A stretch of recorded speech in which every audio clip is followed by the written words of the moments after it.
Subscribe to Vovo Trends, your home of trends. Vovo Trends bwana, shout out kwa director Eddie Black nyuma ya kamera. Mimi naitwa Kudos na kama kawaida tunakuletea vitu vya moto kabisa. Hapa tuko na brother kabisa ambaye sasa hivi vijana wanaishi kupitia maono yake kitambo hiyo. Umeona bwana, style za club, muziki wa taarab, alafu kikazaliwa kitu kilichokuwa kinaitwa ladha miaka hiyo, lakini baadaye akatokea mtu anajua kucheza vizuri, muziki ukabadilika na ukaitwa kisingeli. Umeona bwana, namzungumzia Msaga Sumu. Mambo vipi brother? Bwana poa, inakuaje? Shwari kama kawa? Kama dawa, kama kawa. Naona umetulia. Nimetulia. Bishi zinaendaje? Bishi ndio napambana, maisha yanakwenda. Mapinduzi makubwa sana umeyafanya kwenye maisha ya watu wengi, kimziki lakini pia kiuchumi.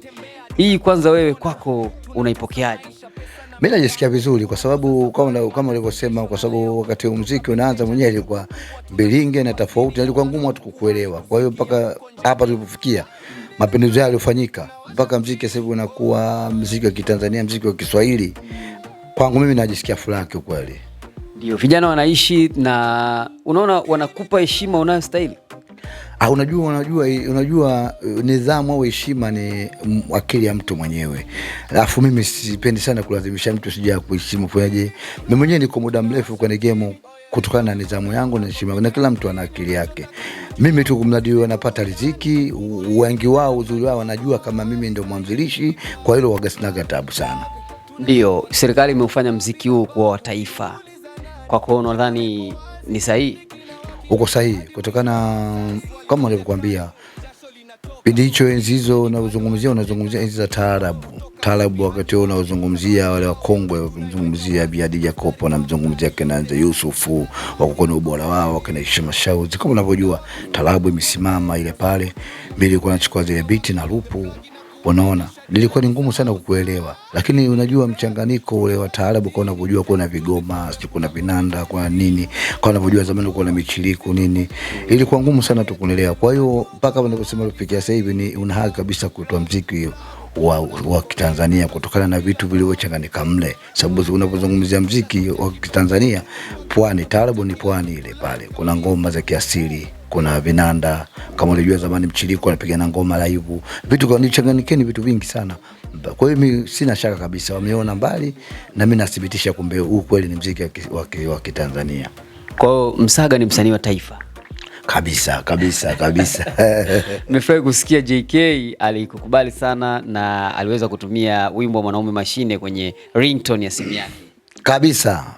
Hiyo ndio kwangu mimi najiwekea kama ni jambo kubwa sana. Hisi mstaafu unakuta kwa ringtone yake.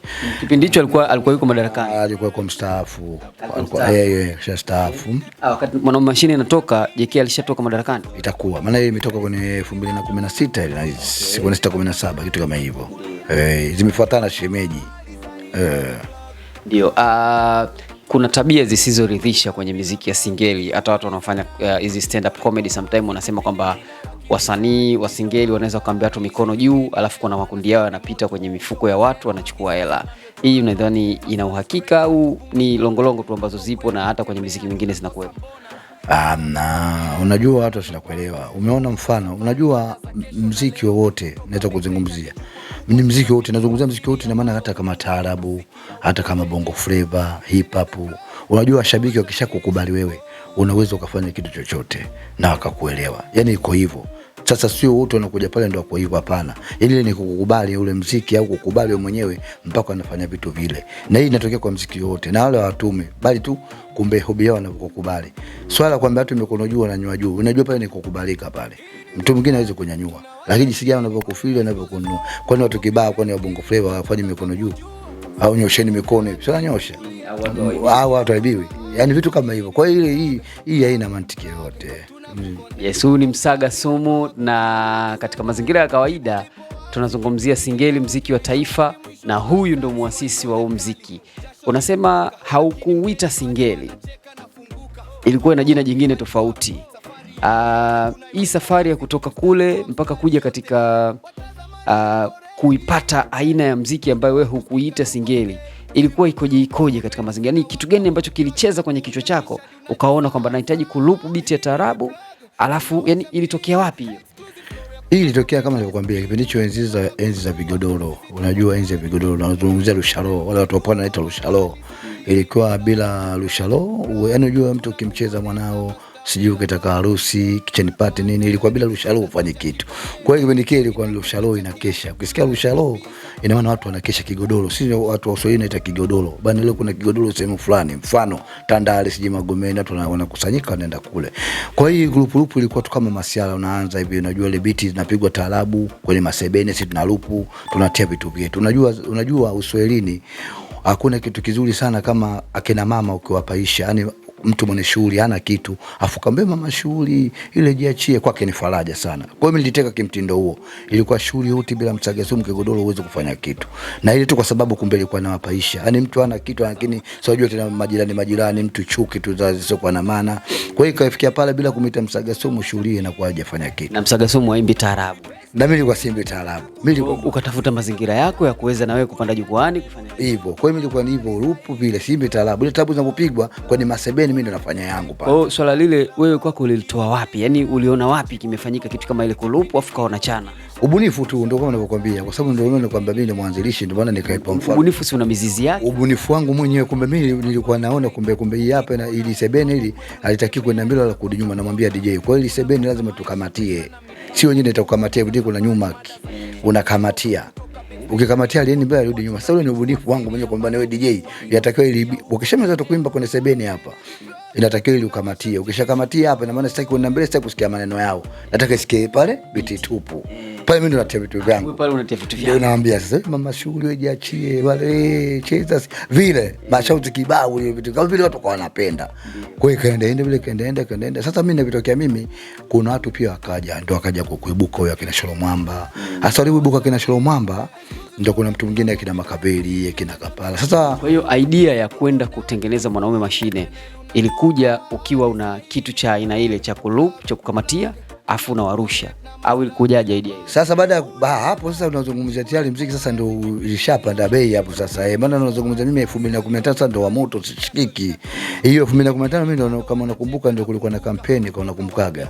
Nikaenda upande wa pili kwa unakumbukaga ile. Nikatunga jimbo moja kali sana pale ndio kama ukanitambulisha pale kumbe singili ndio kwa hivyo kwa nakumbuka niliimba ile Mwenyezi Mungu amweke mahali pema mzee Ruwasa nakumbukaga. Ilikuwa nilimbaga ile biti za chagula wengi ikavuma sana ile nchi nzima ile jimbo lile pale ndo unaona kama ndo likaanza tobo kutokea pale. Baada pale kaja shemeji. Kwa hiyo unazungumzia huko kuna shemeji kuna mwanamume huko sasa ndo ushakuja duniani huko. Kusudio ni kwamba wakati unatengeneza zile kukamatia na kuchana, kitu gani ambacho kilifanya ukatoka pale kwenda kurekodi sasa na recording yake ikawaje? Sasa hivyo sasa ndo baada kuja sana nikaitwa na Sabiti Abduli. Sabiti Abduli aliponiita kuna siku nakumbuka kulikuwa na show Mwananyamala pale. Kipindiko ndo taarabu waliongea sana. Nashukuru Mwenyezi Mungu taarabu wenyewe walikuwa wafuatilii kutokana walikuwa unajua mwanzo ilikuwa bila kusipata kitu. Afu pia ilikuwa kama anajifurahisha. Kwa hiyo japo taarabu walikuwa wanaongea lakini walikuwa wanifuatilii sana kwa sababu wanajua huyu kama anajifurahisha tu. Ana masaa yanayopata. Unaelewa? Akibidi mimi ndo sijui ati miliki sijui dini sijui hata dini. Mimi ndio kwa Kiswahili tu. Unaelewa? Kwa hiyo pale sasa ndio kabidi nikaitwa Mwananyamala kumbuka Mwijuma ndio pale nikakutana na mara kwanza nakutana na Bi Adija Kopa, nakutana na Sabiti Unyo namsikia kwenye radio tu kwa namuona live pale, nakutana na kina Mawatego Malitego sijui, nakutana na watu wa taarabu. Ndio Sabiti akaniambia sasa kuanzia leo hii akili video nilikuwa naogopa najua hii niweze kawa kesi kwa sababu kwanza walikuwa wananitafuta watanimani nini. Akija kushukuru Mungu nimeenda pale wale wote akawa ndio kwanza wananipa moyo. Bana sisi ndio waimba jenyewe taarabu na leo mabiti yetu hivi lakini so issue wakanipa mipango sasa pale. Baada ya kunipa mipango ndio Sabiti akaniambia wewe unatakiwa ufanye hivi. Na pale nikapigwa sebene. Wakasema wote pale mimi nikapigwa sebene. Baada ya kupiga sebene nikaondoka nalo. Wakasema Mwamba ana kitu. Kwa hiyo toka pale sasa. Baada ya kuchukua mawazo yale ndio nikaanza sasa kuingia studio. Ndio studio yangu ya kwanza naingia kwa Abidadi. Napigere nyinyi marafiki gani nyinyi nikipata mnachuki na the idea ya kufanya ngoma Abidadi mitindo ya ile alijua kabla kwa sababu aliwahi kusikia. Abidadi alikuwa hajasikia na alipata tabu sana kwa sababu kwanza nafika pale Abidadi akasema wewe Msagasumu utakurekodi nini? Yani ilikuwa ngumu kwa kweli. Nikamwambia sikiliza, mimi naimba, wewe utajua jinsi mimi naona nini. Na kwa mara ya kwanza Abidali namfuata kule Mikocheni, anaambia wewe Msagasumu utakunibia kati. Na mwenyewe akasema ni siku hiyo wakati mimi naenda kurekodi alifukuza watu wote, akajua ni atapata tabu sana. Akafukuza watu wote, akamwambia ni leo, siku ya leo sitaki mtu yoyote zaidi ya mwamba, kwa sababu anajua kwamba tutakesha. Lakini cha kushangaza mimi nilipoimba, nilipiga mdundo, ananiambia baba, nisijategemea ni mwanangu. Dakika 0 tu nusu saa. Nikamwambia ndo goma likatoka lile pale. Marafiki gani? Baada ya hapo ndo nikaanza kuchomoka sasa. Na hapo kabla hapo tunasema hakukuwa na wasanii ambao walikuwa wanaenda studio kurekodi ngoma za mitindo ya ladha au kisingeli. Hapana, ndo bado. Mimi ndo nilikuwa wa kwanza. Kwa hiyo exclusive kutoka Vovo Trend, msanii wa kwanza kufanya kisingeli ni Msagasumu, na producer wa kwanza kufanya ngoma ya kisingeli Tanzania ni Abidali. Abidali ndo alipiga marafiki gani? Mwaka gani? Yes, ile waka sasa ndio shughuli, kwa sababu nakumbuka ile ndio ya kwanza, na kabla bado ndo sijaja ndio kwenye 2015, kwa sababu ilikuwa nyuma kabisa, ndio kabla sijaja hii kwenye hapa ya pili, ndio sinaini kupiga ile singeli hapa nini ya kampeni ile, ndio ile ya pili ile pale ile nakumbuka ndio 2015. Hili nakumbuka ilikuwa nyuma. Sasa nyuma hiyo sijajua, inaweza ikawa kwenye 13 hivi au 14, lakini ilikuwa imiti tu mtaani, kwa sababu ile kipindi kile mimi nilikuwa nikichukua nyimbo kama ninavyokuambia, yani sijui kumbe ukishala kwenye nyimbo unapeleka wapi vile, yani hujui. Kwa hiyo nikiachia tu wanepata wenyewe. Sasa hivyo vitu inabidi tuvifuatilie kwa umakini. Unajua wewe ni tunu ya taifa, ujue. Unajua wewe ni tunu ya taifa, na huu muziki sasa hivi ni muziki wetu. Kwa hiyo inabidi tufuatilie katika kiwango cha kupitiliza. Nampigia Abidali, hata nakumbusha tu siku ile. Nitamwambia Abidali, mimi nakumbuka ile marafiki yangu kwenda ngapi. Abidali mtu wa kutuzani. Ataniambia, kisha niambia, na inshallah kwa uwezo wa Mungu siku yote tunakutana, mimi nakwambieni. Na ipo YouTube. Ipo marafiki gani? Tena wanaipenda sana marafiki gani? Hiyo ni mimba. Nyinyi marafiki gani nyinyi? Nikipata mnachukia nyinyi, nikikosa mnafurahia.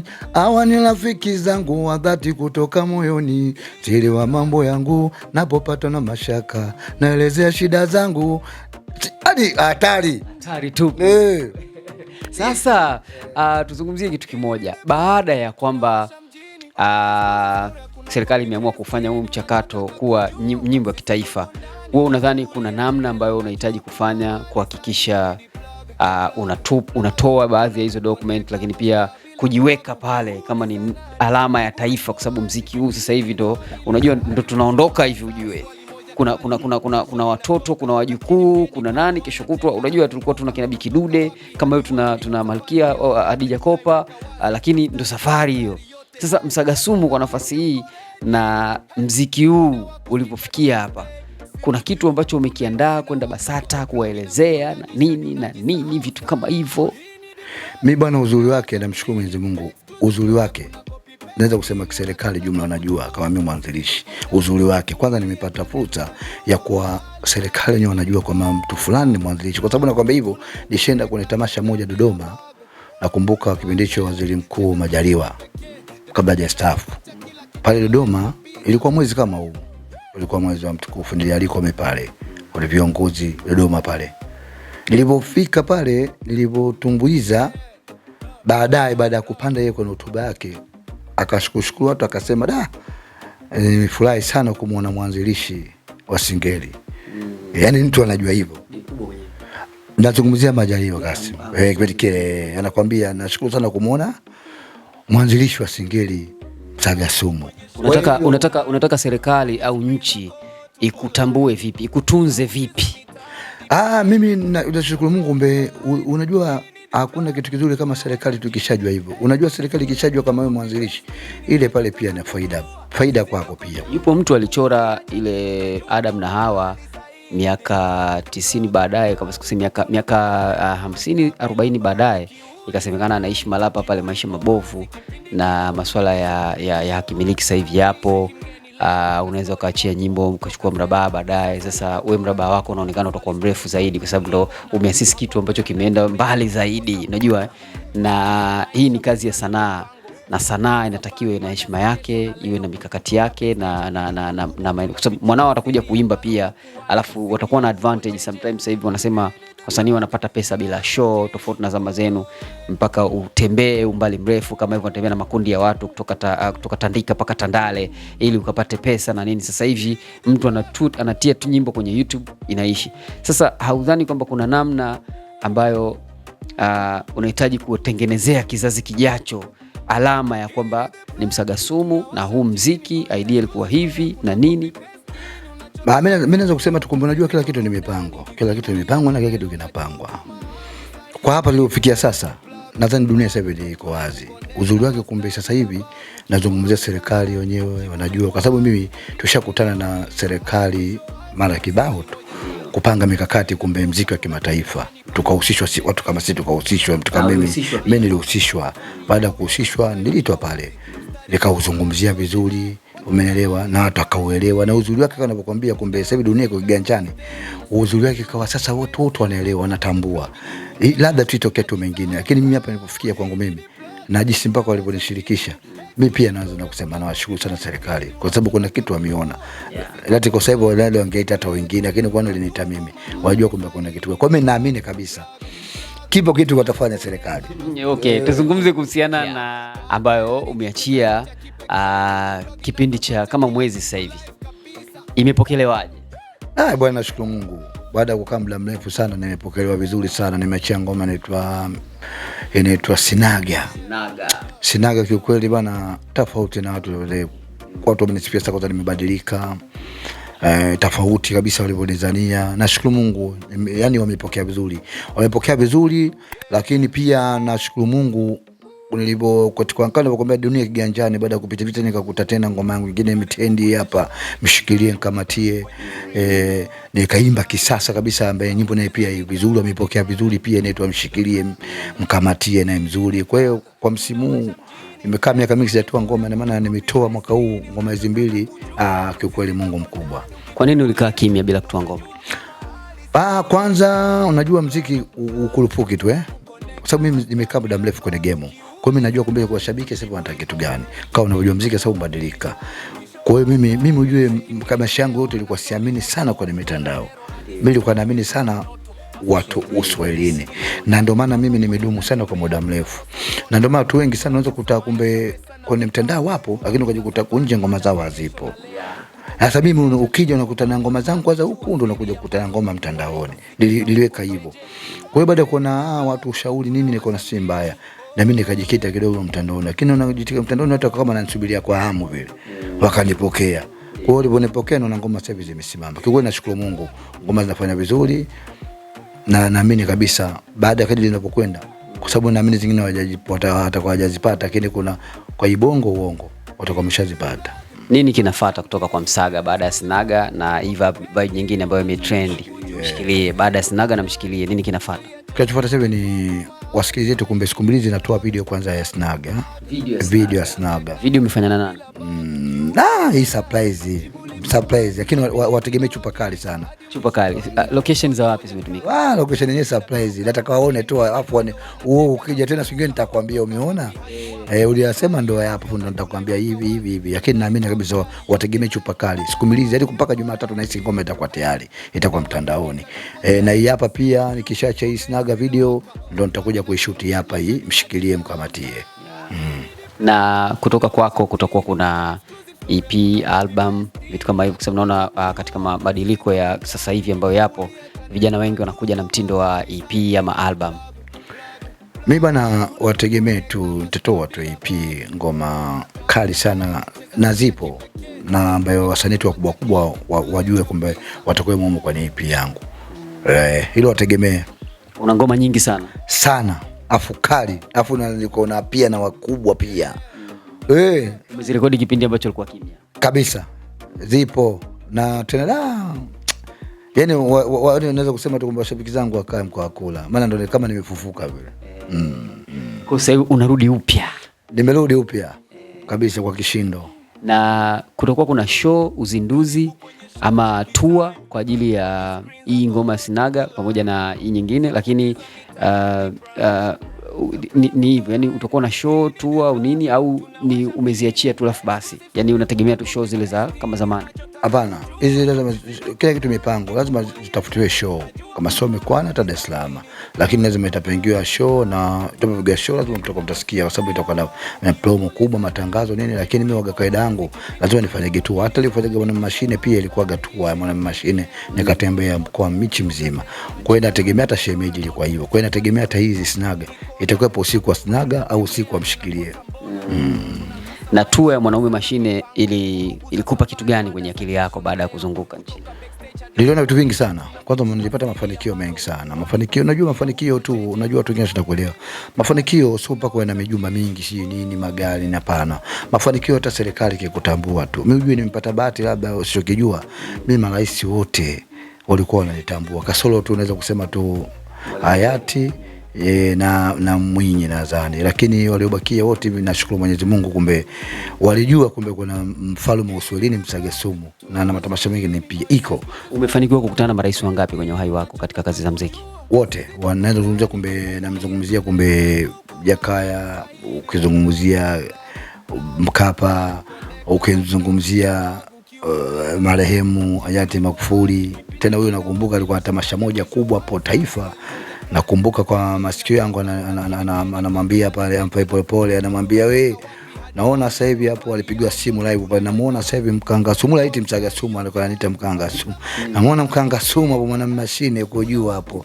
Ilikuwa Taifa, kama nakumbuka ile tamasha lilikuwa hapo Taifa. Kwa hiyo ni maisha ambaye kwangu mimi najivunia. Ukimzungumza Mama Samia ndio usiseme, toka enzi ya nani yake ile yuko makamo, mimi nampiga naye show. Amekuja kwa rais, ndio unaona iko hivyo. Kwa hiyo mimi nashukuru Mwenyezi Mungu. Ndio maana kama mafanikio yangu mimi hata kujua tu na serikali, kwa kunijua tu viongozi wakubwa, si mawaziri, kwangu mimi neema na faraja kubwa. Bwana mfalme wa Uswahilini Msaga Sumu, kutoka Uswahilini mpaka Ikulu, au sio bwana? Viongozi wote wanamtambua na anagoma ambalo natamba la Sinaga. Tunategemea video muda so mrefu. Kipi cha zaidi ambacho nawaambia watu ambao wanaangalia Vovo Trends? Waambie tu Vovo Trends ndio kila mpango mzima, wasikose kuangalia, au sio? Fuatilieni Vovo, mmoja kupata vitu adimu kutoka kwa Vovo.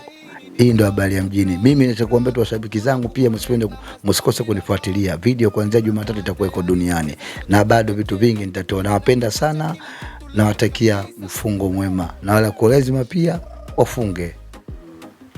Bwana, tunashukuru. Nyuma ya kamera yuko Eddie Black, mimi naitwa Kudos. Tulikuwa na Msaga Sumu. Endelea kusubscribe na kuweka on notification yako, kila kitu kizuri na kitamu na kipya. Hii ni mamlaka ya uwanja wa ndege wa Vibes, tunakuletea kutoka Vovo Trends. Ciao.